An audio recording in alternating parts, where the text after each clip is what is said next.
Bonsoir à toutes et à tous et heureuse de vous retrouver encore une fois sur votre émission préférée, les Niger sur Kalangou. Je suis Mariam Adé, au micro, je ne suis pas seule bien sûr. Eh oui Mariam, bonsoir aux auditeurs, c'est Mamanada toujours fidèle au rendez-vous à tes côtés. C'est toujours un plaisir de partager ces moments avec toi Ada, comment tu vas aujourd'hui? Ça va très bien, alhamdoulilah, et toi? Super bien aussi, bien merci. De l'autre côté de la vitre du studio Soumana Amadou, ça bouge aussi avec un clin d'œil à Issa Loli, notre technicien du jour, et bien sûr Moussa Hassan, chef d'édition.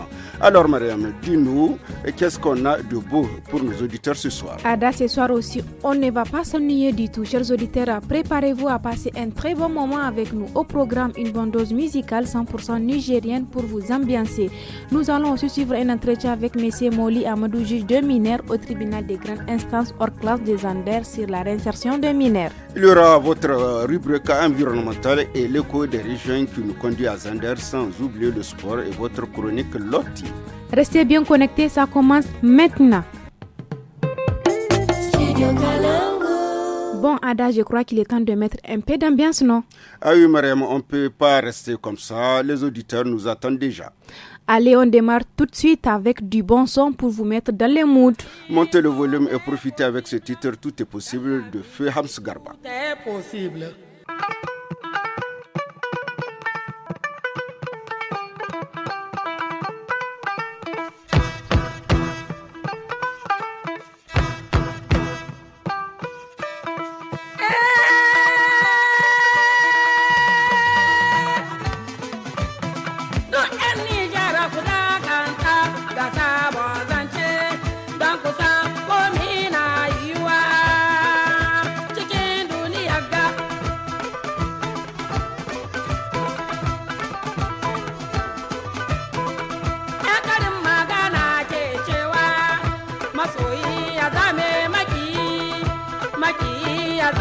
Masoyi maganan nan ba ƙarya bace ba dan hakusan tout est possible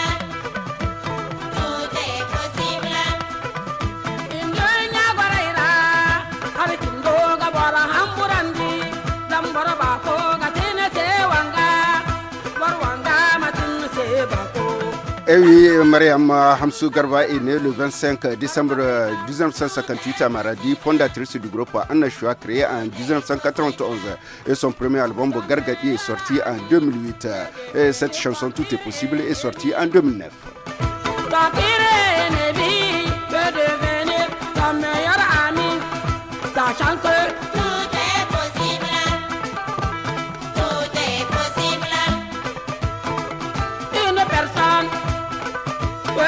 Une décision, il peut l'exécuter, il peut ne pas l'exécuter, sachant que tout est possible,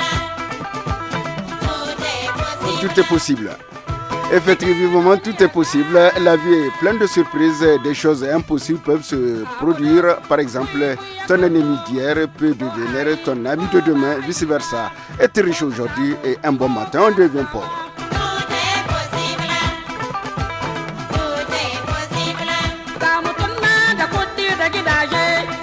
motoci ga iko ga kari shin wannan yana zama jiddu koko bai zama kullum yan mata. Tout est possible,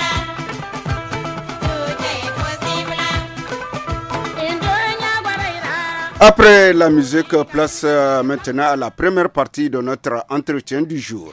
Oui, Ada Zander, l'avenir des mineurs qui sortent de prison préoccupe. Aujourd'hui, la question de leur insertion se pose avec acuité. Dans la première partie de l'entretien de ce mercredi, le juge de mineurs au tribunal des grandes instances hors classe des Zander nous parle des procédures pénales applicables aux mineurs en conflit avec la loi et leur prise en charge en milieu carcéral. Monsieur Moli Amadou, juge de mineurs au tribunal des grandes instances hors classe des Zander, répond aux questions des Araboukar.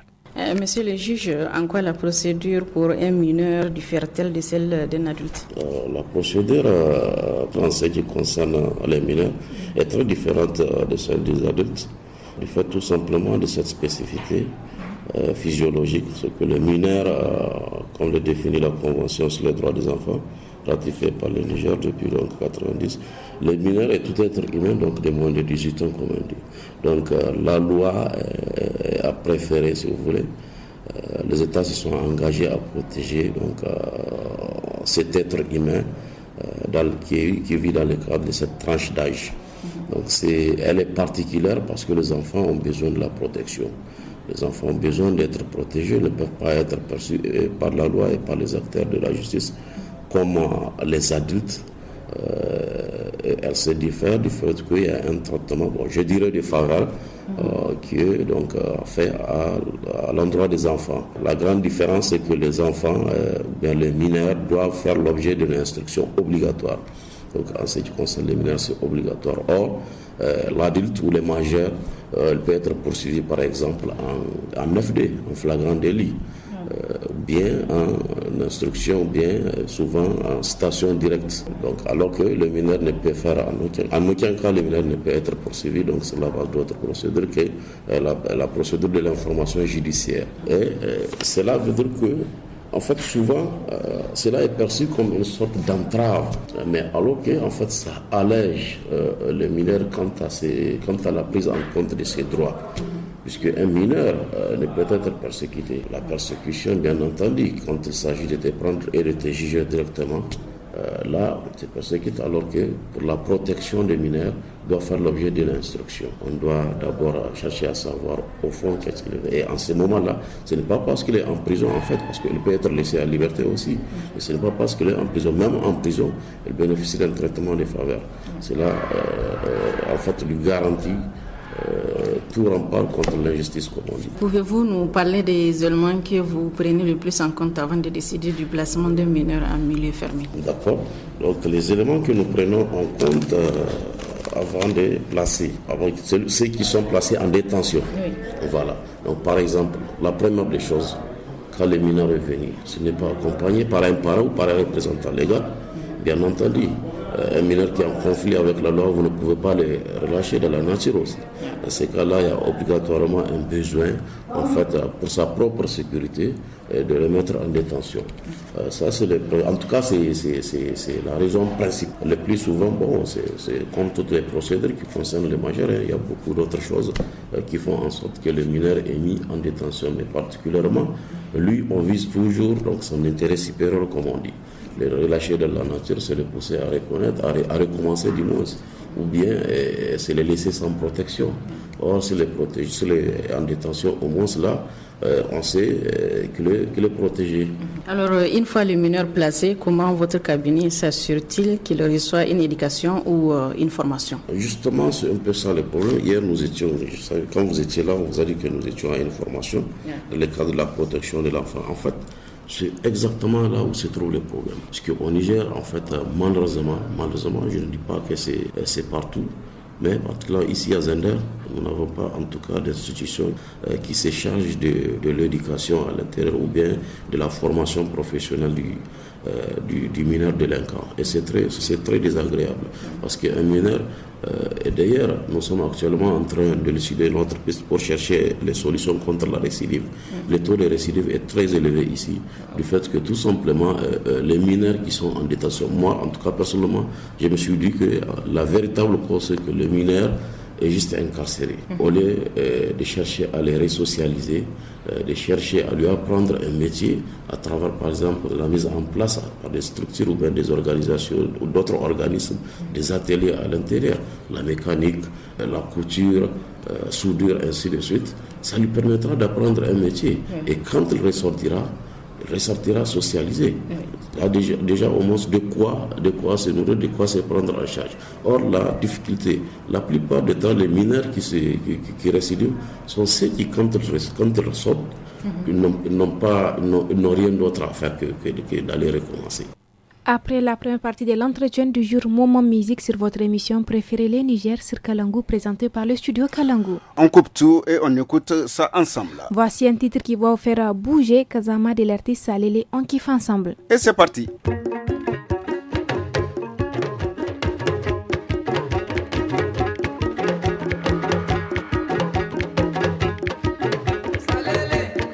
Ali? Wace ce kuma Ali?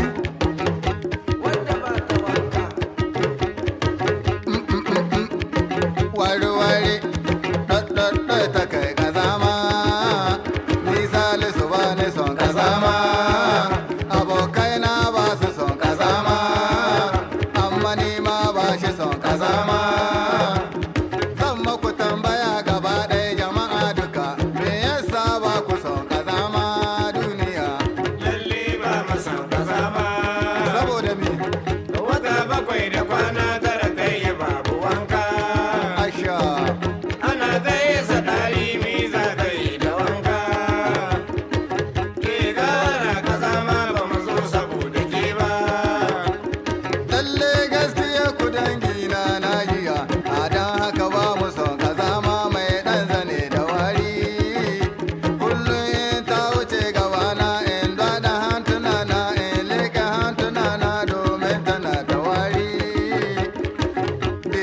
ba ke kazama in ba ke gargade ne tashe ke zan ki wanka tashe ke zan ki wanka ko dai ke samu aure dalla ce ta dora wanka wai Kazama est un terme en Hausa qui veut dire celle qui ne se lave pas et Kazami, c'est lui qui ne se lave pas. Cette chanson parle vraiment de l'importance de l'hygiène corporelle, surtout chez la femme.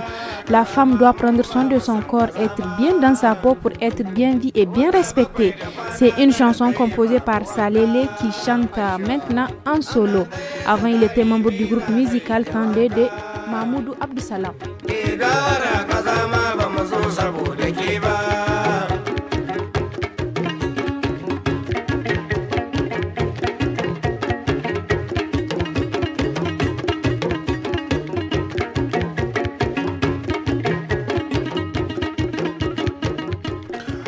On enchaîne avec la deuxième partie de notre entretien du jour, n'est-ce pas Mariam? Oui, dans la seconde partie de notre entretien, le juge d'un mineur nous édifie sur les difficultés d'insertion de ces jeunes qui sortent de prison dû au manque de cadres pratiques d'accompagnement de ces mineurs, mais aussi de la responsabilité de la société à les accepter, à les soutenir.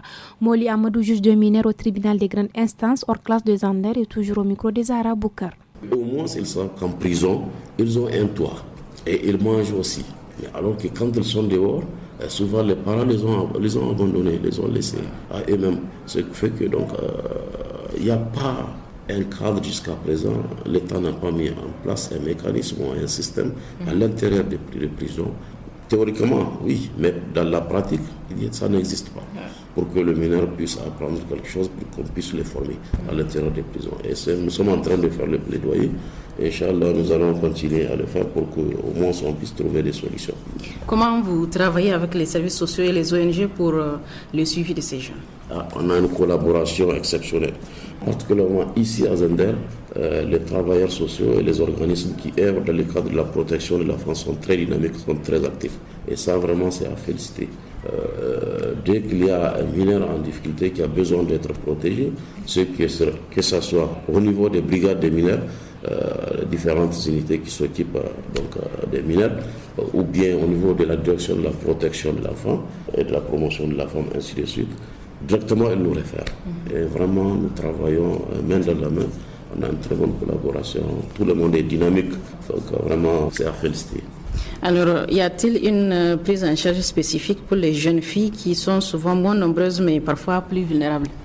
Non, je ne pense pas. Il n'y a pas une prise en charge. En tout cas, c'est l'occasion de le dire parce que je pense que les organismes, les ONG, les organismes non gouvernementaux et les organismes même gouvernementaux doivent prendre cette question avec beaucoup plus d'acuité. Parce que actuellement, les mineurs, surtout les filles, quand elles sont incarcérées, elles vivent la même situation que les majeurs, que les autres, que leurs pères, donc masculins, je veux dire. Alors que la fille, tout le monde sait, elle a besoin vraiment de soins plus spéciaux que ceux du garçon. Je pense que là-dessus, il faut interpeller les organismes, surtout ceux qui sont dans le système des Nations Unies, à venir nous apporter véritablement une aide pour qu'on puisse ensemble gérer cette question. Comment préparez-vous la sortie du mineur pour éviter qu'il ne soit rejeté par sa communauté ou sa famille? Bon, à notre niveau, au niveau de la justice, nous, on ne fait rien. Pour vous dire toute la vérité, au niveau de la justice, on ne fait rien. Tout ce qu'on fait, on le fait dans le cadre de la procédure judiciaire. Maintenant, les mesures d'accompagnement à la sortie du mineur, malheureusement, ça n'existe pas. Et là aussi, nous lançons, d'ailleurs, je vais profiter de votre micro pour lancer un appel à l'endroit des ONG et autres organismes qui puissent nous aider, justement pour qu'on puisse donner aux mineurs l'envie de ne plus retourner. Parce que c'est de cela qu'il s'agit en fait. S'il y a un accompagnement à la sortie, je pense que les mineurs ne vont pas récidiver. Selon votre expérience, quels sont les facteurs qui favorisent le plus une réinsertion réussie pour un jeune après un passage en justice? D'abord, le dynamisme des parents. Il faut que les parents s'y mettent aussi. Parce que le problème, c'est que franchement, les parents ne font rien dans ces cadres. Et malheureusement, c'est ça qui nous met les bâtons dans les roues. Vous allez voir un parent, quand vous l'appelez par rapport à son enfant, qui va vous dire que lui, il ne peut rien faire. Voilà, donc c'est à nous de gérer, c'est à vous de gérer, moi je ne peux rien faire. Or, les parents doivent être les premiers responsables de l'enfant. Mais les appuis des institutions de l'État, ça vient après. Il y a beaucoup d'acteurs qui peuvent œuvrer pour que ça soit vraiment réussi. Mais malheureusement, si les parents sont défaillants dans ces cas-là, c'est très difficile. De quel soutien supplémentaire le tribunal pour enfants aurait-il besoin pour mieux accompagner ces mineurs dans leur reconstruction? D'abord, qu'on puisse donner à la justice en général les moyens de sa mission. Ça, c'est la première des choses. Et la deuxième des choses, que les institutions républicaines qui sont censées appuyer la justice des mineurs puissent prendre leurs responsabilités, prendre les corps pour les assumer pleinement. Et nous lançons également un appel à l'endroit des ONG, surtout ceux qui œuvrent dans le cadre du système des Nations Unies, donc de nous soutenir pour mieux réussir cette mission. Studio Kalangu est un média de la Fondation Hirondelle financé par la coopération suisse, la Norvège, l'Union européenne et la Grande-Bretagne.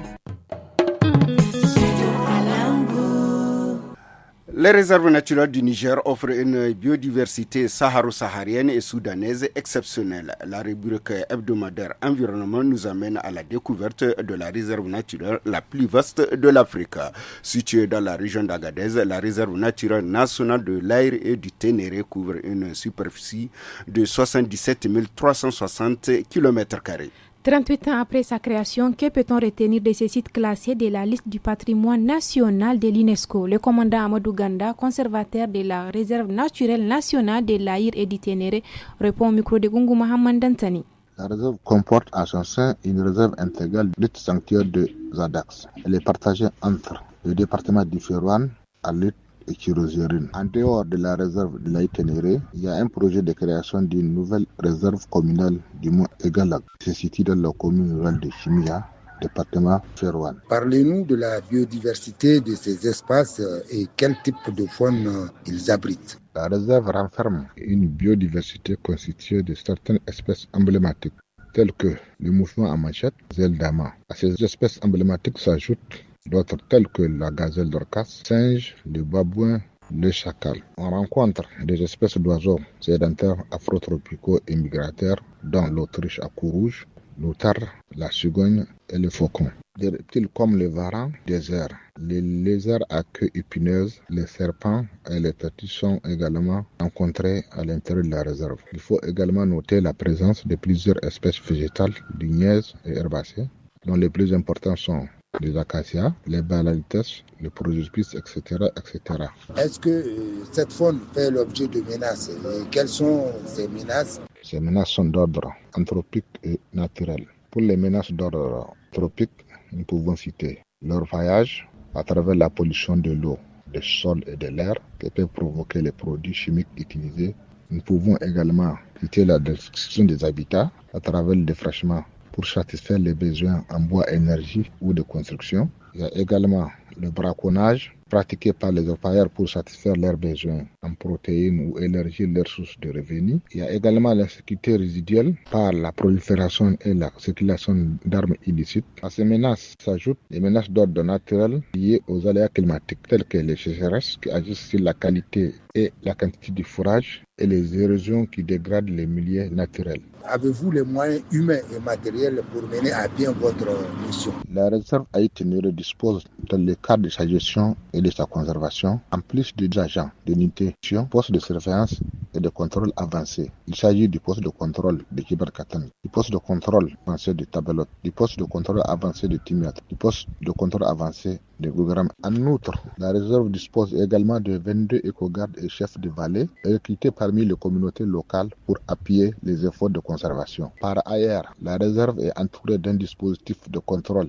et de surveillance à l'entrée des grandes agglomérations suivantes: Agadez, Arlit, Kirozérine. Aussi, pour assurer la mobilité à l'intérieur de la réserve, elle dispose de 3 véhicules et de 6 motos. Et au vu de la qualité et de la quantité de moyens humains et matériels mis à disposition, nous disons haut et fort notre capacité à atteindre nos objectifs. Quelles sont les mesures prises pour sauvegarder cette faune? Les mesures prises à notre niveau pour sauvegarder la faune et son habitat sont la lutte contre le braconnage, la lutte contre le paillage, la lutte contre le coupe abusive et le défrichement de bois. Est-ce que La réserve naturelle nationale de l'Aïr est inscrite au patrimoine mondial de l'UNESCO.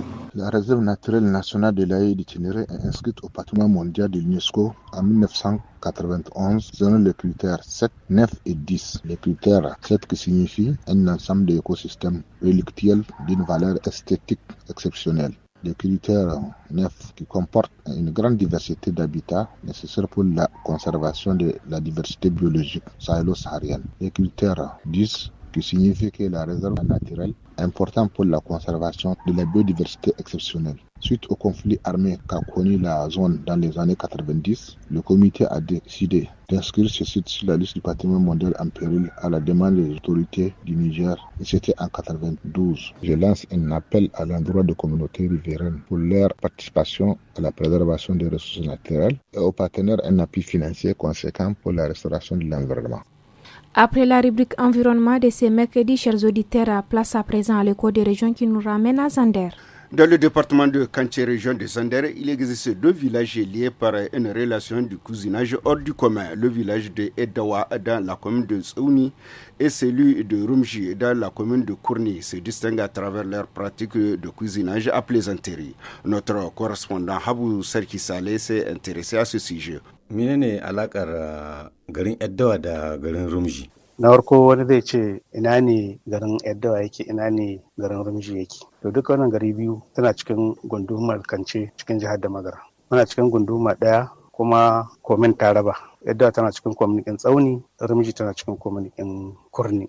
Tsakanin Eddawa da Rumji abu ne da mu dai yanzu muka taso muka gan shi uwaye da kakannu su ma suka gani wajen kakanninsu. A tarihi sarkin gabas Yahaya na Eddawa shi ya armi diyar sarki Miko na garin Rumji wanda shi ne sarki na ƙarshe da aka yi a Rumji ba a sake wani ba. To kuma wannan mace da aka armo ta daga Rumji ta samu yara guda 3. Ta samu Ya'u da Jibo da Malam Musa. To kuma shi Jibo ɗin nan a wani lokaci sai aka maida shi kamar riƙo Rumji kaga wajen uwa kenan. To kaji alaƙa da take tsakanin Eddawa da Rumji. To shi wannan wasan naku na tabastaka ya yake? Wasa ne in ka gan shi in baka san ba abin da ake yi kai ka bata rai. Zaka ga mutum baka san shi ba kana zaune a gaban sana'arka sai zo ya kwashi abin da yake so. Wani bin ba ma dariya ba yake zai ma matse maka fuska baka gane. To in kama hunu ko kuma kai in baka sani ba kai na Eddawa wani zai ce ma wannan mutumin kalka mishi magana. Duk inda ta je ta fito mutumin Rumji kuma sai a kilkile da dariya. Duk abin da dauka a wannan shinhuda a wannan shago ko menene mutum ya bashi baya. An ce kuma idan aka yi mutuwa ko a Rumji ko a Eddawa kowanne daga cikin ku yana rike gawa sai an biya ku. Ko mutuwa aka yi mutumin Rumji sai ya tsare gawa ya ce an sallame shi a ce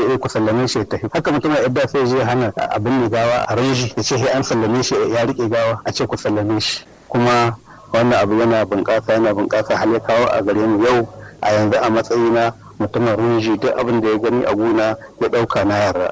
Duk irin magana da ya gaya mini ta wasa na yarda. Ni ma wata rana in na samu salo na sande su a wani wuri ni ma zan aikata haka kuma ba wani matsala a tsakanin sai annashuwa jin daɗi. Kai wasan nan yana burge mu kuma har yana burge karkara da baki ɗaya. Ai mafi yawan wasan nangi ko tabastaka an san shi ne tsakanin kabilu. Ai wasa an san shi ne tsakanin Fulani da bare-bare. An san shi tsakanin wata kabila da wata kabila. To wannan duka kabilar Daura ce, duka a Daura muke. Kuma tsakanin garin Rumji da garin Eddawa bai kilo 20 ba. Kuma ta wani lokaci sai ka ji kai mutumin Eddawa, mutumin Rumji sai ka ji mutumin Eddawa ma kai dan uwanka ne ba. Ya kusa da kai a karkar ma haka je sai mutumin wuri kaza tunda tare za ku yi wasa kuma a yi wasa a yi dariya kuma a buge hannu a taba a yi dariya a yi annashuwa. Kabila ɗaya ce cikin ƙasar Daura muke da baki ɗaya amma abin sosai na bada annashuwa. Saka Lawali kai na garin Rumji ne ko kana iya gaya mana wani abu daga cikin irin abubuwan da kuka wa 'yan garin Eddawa wanda idan ba nan giba yana iya kawo wa matsala? Akwai wani wasa da muka je Eddawa muka tarda mutum ya fito da daren nama wani cinye shi aka ana kawai sai gida ta shi. To mu ma idan suka zo nan wallahi in shago suka tarra kuma suka tarra haka za su ɗauka ba tare da abin nan. To irin wannan akwai yaran garinmu sun je sun tarra wani mutumin Eddawa ya kai kuɗin arme za a ɗarma arman sai je cewa wannan masu gida tun da yana nan duka yana jin abin da aka yi sun je ta ziyara haka kuma Allah ya sa su sun je suna baki su wannan ba su gane su ba shikenan wannan suka kai kuɗin arme wallahi wannan ɗan garin namu sai ya koma baya idan ya koma bayan sun ba da wannan kuɗi ya je sallama ce kai wannan kuɗin da wannan suka kawo sun ce kurin a kawo an hwasa arman wannan to dalilin kenan daga wannan dai shi aka kasa wannan mutum. Chers auditeurs et auditrices, si vous venez de nous rejoindre à l'instant, vous êtes à l'écoute de votre émission Le Niger sur Kalangu. On change totalement d'ambiance maintenant. Et oui, Mariam, place à ceux qui aiment le ballon rond, la lutte et toutes les sensations fortes. Les sports débarquent sur votre émission préférée Le Niger sur Kalangu. Et pour ça, on retrouve Tarnan Foudé Ahmed. Bonsoir Tarnan. Bonsoir Ada, bonsoir Mariam. Bonsoir Tarnan. Dans cette page sport, il est question du match féminin U17 qui a opposé le Niger à la Guinée. En effet, c'est même avec cette actualité que nous allons débuter cette page sport de ce mercredi. Et Mariam, comme tu viens de l'annoncer, le match à Ilié, c'est mardi 14 avril dans l'après-midi au stade général Sénikounche de Niamey. Les MENA national féminin I-17 que vous connaissez bien ont mouillé les maillots malgré qu'elles se sont inclinées 2-5 face au Sili national féminin I-17 de la Guinée dans le cadre des éliminatoires de la Coupe du monde féminin I-17 qui va se jouer au Maroc en 2026. Malgré les scores, les filles ont montré du courage et de la détermination, indique leur coach Hamidou Jibo Dipapin, qui a d'ailleurs félicité les filles pour leur combativité en évoquant les matchs retour qui sera vraiment très électrique. On l'écoute au micro de Salamat Kadri. Je tiens d'abord à féliciter les filles. Ils sont vraiment battues. Elles ont eu du mal à rentrer dans le match. On a vu le match, on a vu ce qui n'a pas marché. On a une autre manche dans quelques jours. On doit vite récupérer et préparer à mieux pour donner un meilleur visage pour le match prochain. Je m'en vais vraiment faire un souhait. Si vraiment la FIFA et la CAF peuvent vraiment instaurer l'IRM chez les catégories U17 féminines, je pense que le football féminin et africain, il se porterait mieux. Vraiment, c'est important. De son côté, Kamara Amadou Khan, qui est l'entraîneur des Sili national féminin, n'a pas caché son admiration et son estime pour l'équipe du Niger. Il a dit que c'est une équipe qui va se battre pour les matchs retour. En tout cas, c'est qu'il espère, c'est qu'il a estimé. On l'écoute au micro de Salamat Kadri. On a joué, c'est vrai, on a gagné, mais on a eu aussi des difficultés. Donc, il faut reconnaître ça. Et ce que je peux vous dire, c'est de dire que le match retour ne sera pas facile pour nous. Parce que ce que j'ai vu aujourd'hui, l'équipe nigérienne, ils étaient prêts physiquement. Ce qui les a manqué un peu, c'est la technique. Mais je sais que leur entraîneur, déjà, il est mûr, il va travailler beaucoup sur ça. Et quant à nous, on va essayer encore d'améliorer ce qui a marché et travailler beaucoup ce qui n'a pas marché. C'est ce que je peux vous dire pour le moment. Bon, ce n'est pas l'adversaire qui peut frustrer un entraîneur, ce sont ses joueurs. Parce qu'à un moment donné, les filles passaient à côté, donc c'est pourquoi j'étais un peu colère. Mais le football aussi va avec ça. Des fois, nous, on peut se mettre en colère contre les filles, mais il y a toujours des anomalies sur le terrain. Et c'est ce que je crie et Dieu merci, on a eu la victoire. On va essayer de travailler quand même ce qui n'a pas marché. Pour le match retour entre Sili National I-17 et Moyenne National I-17, le match retour aura lieu le 18 avril prochain, toujours au stade général Sénikounche de Niamey, à partir de 16h30. Et Tarnan, qu'en est-il de la Champions League européenne? Apparemment, des belles choses se sont passées hier, non? Effectivement, Maman Ada, comme tu viens de le dire, c'est du sensationnel hier en Europe avec la Ligue des Champions. Paris Saint-Germain et Atlético de Madrid se sont qualifiés pour les demi-finales de la LDC 2025-2026. Retenez d'abord que ces deux rencontres ont été électriques, que ce soit du côté de l'Anfield où le PSG a battu Liverpool 2-0 ou encore à Metropolitano où l'Atlético de Madrid a éliminé l'FC Barcelone sur le score cumulé de 3-2. Le PSG va rencontrer soit le Bayern Munich, soit le Real Madrid, tandis que l'Atlético de Madrid pourrait rencontrer Arsenal ou Sporting de Portugal. On en saura ce soir avec les rencontres qui vont se dérouler entre Bayern Munich, Real Madrid, Allianz Arena et ensuite entre Arsenal et Sporting à Emirates Stadium à partir de 20h. Ada, Mariam, c'est tout pour cette actualité sportive. Merci beaucoup Tanan Foudé Ahmed pour toutes ces informations sportives. À présent, place à la chronique Loti Loti. Dans notre chronique Loti, nous évoquons les sujets de la dot. Et oui, la dot, cette somme que les prétendants candidats au mariage apportent à sa dulcinée, sa future épouse. Mais aujourd'hui, certaines familles en font leur fonds de commerce et exigent beaucoup du futur marié. Pour plus de détails, écoutons l'équipe femme du studio Kalangu. Affairage, affairage, affairage, affairage.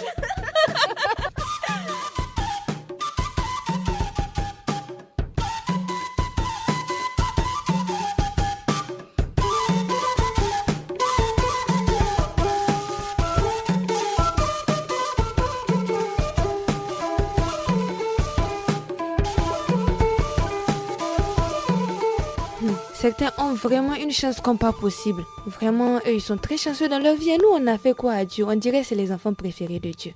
Eh ma chérie, tu parles seule maintenant? Eh, est-ce que j'ai le choix? Je reviens de chez Hajia Salma. Sa fille a été dotée de 20 millions de francs CFA. Ah, masha'Allah, une bonne nouvelle. Que Dieu mette sa baraka dans cette union. Amin, amin. Inch'Allah, ma fille aussi. Je ferai tout pour qu'elle épouse un riche qui va apporter 30 millions comme d'autres, ou plus même.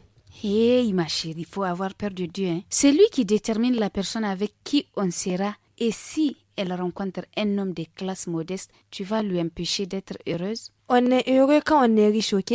Un homme débrouillard, à part le malheur, elle n'aura aucun bonheur avec lui. Ah, il ne dit pas ça, toi aussi. Toi qui parles, le père de tes enfants n'est pas riche. Il est de classe moyenne. Et Dieu merci, tu ne manques de rien. Tes enfants non plus. Hé, Lantana, je manque de tout. Mes amis roulent dans des grosses voitures et changent les bazins riches comme des pagnes. Moi, je suis là à marcher au soleil. Je ne veux pas de ça pour ma fille, vraiment. Maintenant, supposons que tu lui trouves un mari riche et s'il la maltraite ou ne fait pas son bonheur. Et de nos jours, il y a des riches qui ne dépensent pour les femmes que quand ils sortent avec elles. Et si tel est le cas pour celui que tu trouveras, tu pourras supporter les larmes de ta fille? Sinon, je lui souhaite d'avoir celui qui fera son bonheur et lui offrira tout ce qui t'a manqué. Mais cet homme peut être pauvre aussi. En tout cas, vaut mieux pleurer à Dubaï qu'au village de Si je savais. Ce n'est pas une question de pense-y. C'est tout ce que je peux te dire. D'ailleurs, regarde l'exemple de la fille du chef de quartier qui a épousé un riche héritier juste pour les m'as-tu vu. Il l'a battu et après, il l'a répudié. Tu vois ce que l'argent peut aussi faire, non? Il y a même certaines qui assassinent leur épouse. Assassine? Subhanallah. Je ne souhaite pas ça pour ma fille, hein, ni à personne d'ailleurs. Donc laisse-la rencontrer quelqu'un de son choix. Qu'elle apprenne à le connaître et décide d'elle-même de l'épouser, qu'il soit riche ou pauvre. Je crois bien que tu as raison, vraiment. Heureusement que j'ai une amie comme toi. Merci beaucoup, ma copine. Je t'en prie, c'est tout naturel.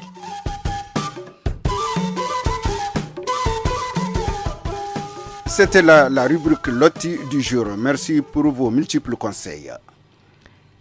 Et voilà, c'est la fin, mais quel plaisir d'avoir été avec vous. Merci pour votre fidélité, chers auditeurs. On se retrouve très bientôt pour une nouvelle édition encore plus riche. Au micro, c'était Mariam Adi. Et Maman Ada. À la technique, Issa Laouli. Et à l'édition, Moussa Hassan. Passez une excellente soirée.